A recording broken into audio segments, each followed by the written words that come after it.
We're not superstitious, but we are a little stitious. Remaining Gable, an afternoon radio show on family life, and there's some things you can't say on Christian radio. Yeah. I do not believe in the groundhog.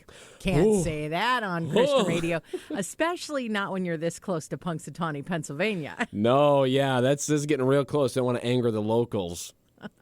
This is actually more about trusting God than distrusting the groundhog, right? Because every year we get to this point in the year and we're all a little tired of winter, and a crowd gathers around this hole to see if a small, confused rodent with questionable odor will predict the future. People wear fancy hats. A man in a tuxedo will lift this varmint from the ground like Simba on Pride Rock. That's right. And for reasons that nobody can explain, we all go, oh, yeah, this absolutely makes sense. I don't believe in the groundhog. There, I said it. Yeah, you did. Well, we talked about Groundhog Day on the air once, and the reason that we're kind of having a podcast about it now is we've had listeners in the past say, I don't believe in the groundhog. That's superstition. And it has come down to other things, too. Even just the word magic being brought up is kind of like, ooh, I don't know, a bit of a danger zone on Christian radio. And we've had a lot of conversations about the role that superstition plays in our world and in our faith. And it's not altogether unfounded. Like, the Bible does tell us not to have anything to do with witchcraft or sorcery or necromancy and all of that stuff.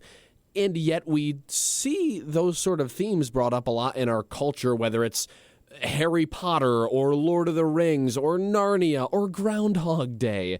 There's a little bit of magic sprinkled in lots of the things that we enjoy. So it begs the question, what's going too far and what is keeping a healthy distance from things that are a little stitious?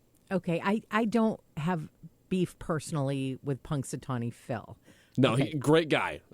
I'd shake his hand. I don't believe in the groundhog because I think there's something deeper that we all wrestle with, a desire to know what's coming next. And in that, we look everywhere except God. Now, Scripture is very clear about where to put our trust and where not to put our trust. So while Groundhog Day feels kind of silly, it does give us a perfect vantage point to talk about something much bigger, which is trusting God with tomorrow. And we crave certainty. No one believes the groundhog controls the season, right?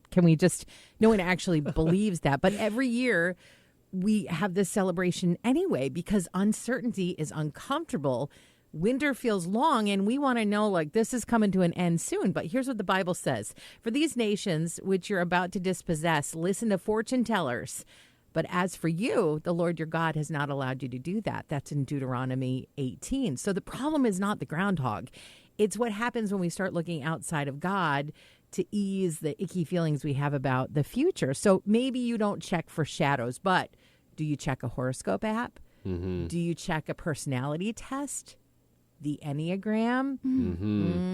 God says, I know what you need is better than all of that. He has a much better answer than any of those human devices. You know what's interesting? The Bible does not say, hey, don't go and consult with fortune tellers, don't do magic stuff, it doesn't work. The Bible doesn't say it doesn't work sometimes. It says don't do it.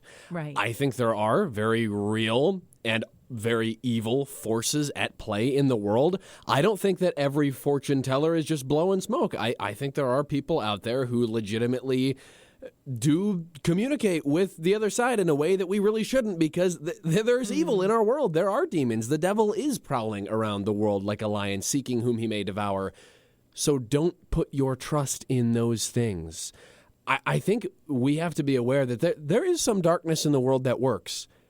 God commands us to follow him instead. Put your trust in him because this is only going to lead you one direction and it's not up.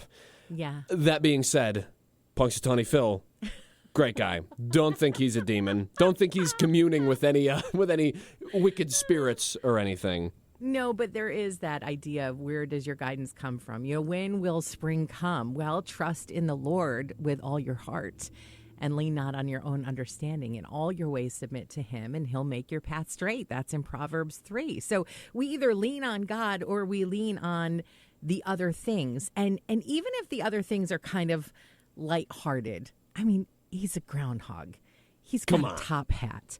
But that begins to train my heart over time to seek guidance from something other than God, right? Like even in the whimsy, we begin to kind of treat this as a playground. And your fortune is not a playground for the world. It is holy ground for God. We just had conversations recently about sports superstitions. You know, I spent a lot of the Bills season not watching games because every time I'd watch, they would lose. And Therese, you have similar rituals where, like, what is it?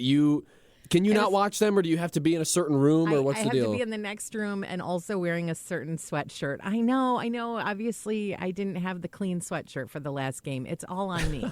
It's all on you. That's the problem. But like I think it's very natural for us to kind of cook up these superstitions and these, well, if I do this, this happens. And whether it's the groundhog or whether it's we don't sports, have any control. None. But we don't have any control. We look for patterns because that's what we're supposed to do, even if there's no pattern there.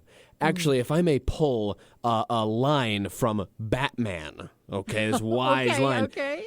He says, criminals are terrified of me. They think I'm in the shadows. It doesn't matter if I'm really there. I am the shadows. And don't we do that with control sometime with the enemy? There is nothing to whether or not Therese watches the football game. There's nothing to what Pennsylanvia Phil says about when spring is going to come. But there's darkness there. There's some shadows. We don't know. Maybe there is. And so whether or not there is control in those things, we look for patterns anyway. We think there might be. And so there might as well be. All right. So let's put a spotlight on these shadows. I think that one of the hardest parts of the human condition and trusting God is that he doesn't give us timelines. He doesn't have to give us timelines. He never said he would give us timelines. Nope. And it's counterintuitive to trust. And he does give promises, and he gives presents, and he gives provisions. But he doesn't say this is what's going to happen tomorrow or next week or 6 weeks from now on Thursday. He does tell us do not worry about tomorrow, for tomorrow will worry about itself. Each day has enough trouble of its own. Now, that's Matthew 6:34. It doesn't say tomorrow doesn't matter. It doesn't say tomorrow is going to be easy. It says tomorrow doesn't belong to you. Okay, that's not something you're actually supposed to worry about. So we want to know 6 more weeks of winter or early spring, and God says, no, I want you coming to me each and every day, no matter what the weather is, depending on me. So faith doesn't mean we've got the inside scoop on what's going to happen next. Faith is saying, you know what, God? I trust you. You are the God of the past, of the present, and of the future, and you already have the future in your control, and I'm going to just rest in that. Yeah. I love that there's this juxtaposition between Matthew 6 and James in the Bible, where Jesus says, don't worry about tomorrow. Tomorrow's going to worry about itself. Like, why are you worrying about your future? Can you add 1 hour to your life by worrying? And then James kind of says the opposite. He says, don't plan your future too much because you have no idea what's going to happen. So we have Jesus saying, don't worry about it, and James saying, don't get too excited about it. It's like you have no idea what the future is going to hold. Play it cool. It's in God's hands. Play it cool. Okay. I don't believe in the groundhog because I believe in a God who doesn't communicate through shadows, but communicates through relationship. A God who doesn't tease with predictions, but walks through every season with me, even the long winters, especially the long winters.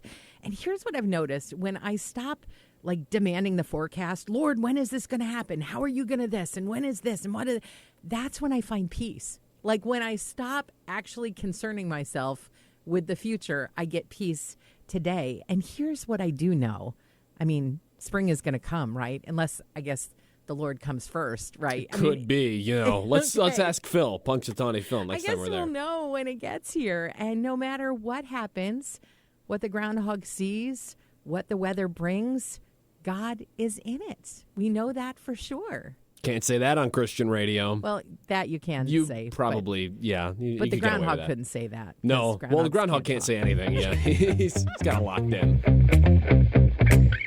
Thanks for listening. If you liked this episode, you could subscribe, maybe. And if you really liked it, you could always say so by making a gift to Family Life, the ministry this podcast is a part of. Just go to familylife.org and find out more about what we do. Our producer is Josh Allen. How could we ever thank you enough? Did you know that Family Life offers a variety of podcasts? Get up to date with Family Life news, including the Noon Report and the 5 o'clock reports. There's If That Makes Sense, a conversation for Christians in their 20s. They're all free and on demand at familylife.org/podcast.